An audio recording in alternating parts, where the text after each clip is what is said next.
Hi, ich bin Martin von UT. In diesem Video zeige ich euch, wie man einen Gates Carbon Drive Riemen am besten reinigt und erkläre euch, warum eine verschmutzte Lauffläche die Funktionsweise des Antriebssystems beeinflussen kann. Wenn ein Riemen stark beansprucht wird und durch äußere Einflüsse verschmutzt, sollte dieser gereinigt werden.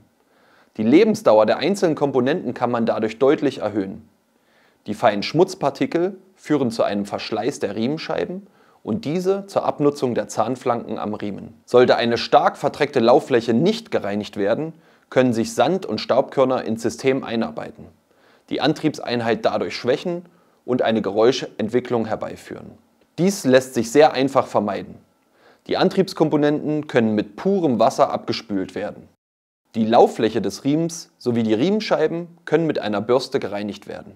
Optional hilft ein herkömmlicher Fahrradreiniger bei starken Verschmutzungen. Ein einfaches Abtrocknen des Systems genügt und schon kann die Fahrt weitergehen. Mit wenigen Handgriffen lässt sich somit der Gates Carbon Drive Antrieb pflegen, die Lebensdauer dadurch erhöhen und einem frühzeitigen Verschleiß der Riemenscheiben vorbeugen.